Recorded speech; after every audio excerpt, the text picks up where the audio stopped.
Rated M for mature.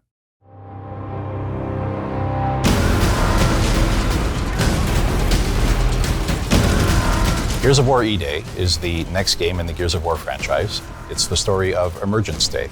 It's going back to the beginning, when the locusts first come out of the ground and start attacking.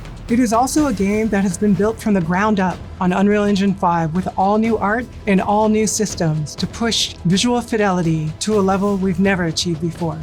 Gears of War is probably best known as an Xbox franchise, but the PC has always been a very important platform that we're using to bring the most we possibly can to the game.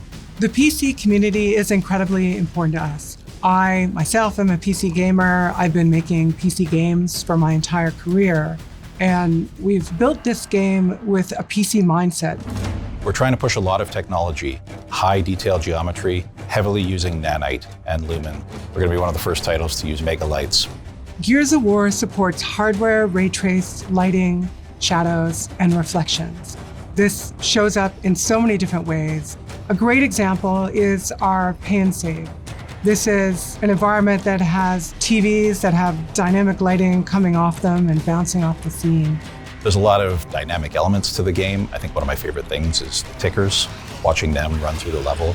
You have this little glowing creature casting dynamic shadows all over the world, casting real-time global illumination, but don't watch them too long, they'll blow up on you. It's really noticeable on the muzzle flashes on our guns as you get this burst of flashing light and all the shadows that get cast off it. And we can have dynamic lights that sort of flicker. You can build this sense of tension and use lighting as a tool for visual storytelling and gameplay that we haven't been able to do before. Real-time reflections is something that's very cool for us. We have some really cool elements in the game that are nice and shiny. As you shoot glass and see real-time ray-traced reflections and translucency, all of that is dynamic in real time, which of course you wouldn't have with traditional baked lighting techniques. All in all, ray-traced lighting brings the dark, gritty vibe that we want to life in the game and really adds a level of realism and cohesiveness that's never been possible for us before. And on our ultra spec or our ludicrous spec PC settings, we push ray tracing even farther with higher ray trace samples, more rays, but also RTX Mega Geometry. We're going to be the first Unreal Engine title to show RTX Mega Geometry in our game. This is really exciting because we're a very nanite-heavy title, but there's always been a bit of a discrepancy between what's available for us to happen at raster and what's available for us to happen when we're ray tracing. Mega Geometry allows us to use the same level of detail that we're using for nanite as our ray tracing basis. It pushes the visual ray trace scene to a higher level than we can achieve with Unreal Engine's technologies out of the box. You see some of the examples of foliage or shadow detail that is just crisper and has more fine detail in that shadow. You definitely get a lot more detail in a lot of the rock surfaces. They look just a lot sharper and a lot more correct.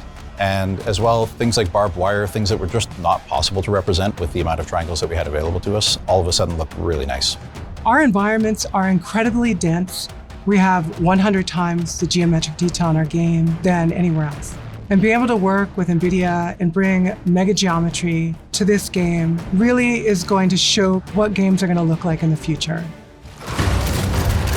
DLSS and other super sampling techniques really allow us as a developer to perform more advanced graphics techniques that just wouldn't be possible to do if we were working at full resolution. It's something that allows you to take a lower res image and then using machine learning is able to upsample that to a larger image without really sacrificing the quality. We also support dynamic multi-frame generation, allowing you to push to the highest frame rates possible.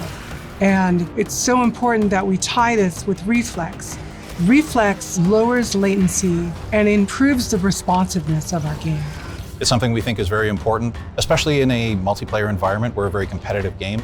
You want to make sure that you have your enemy in focus and your reticle over them at all times. We want a nice, smooth frame rate, and we want that ultra-responsive input latency. Customization is a huge part of why I play games on PC, and it's part of what we wanted to make sure we're delivering for E-Day players.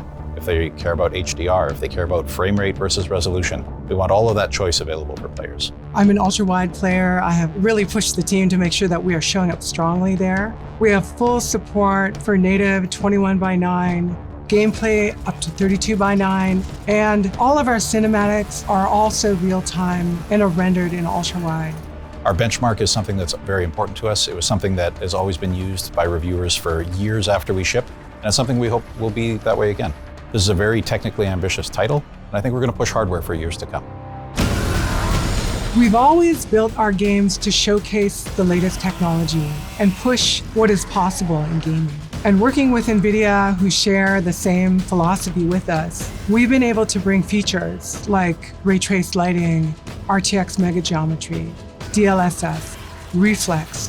For players, this means delivering an experience that feels like they're playing a movie with the real-time performance that you expect in a high-end game.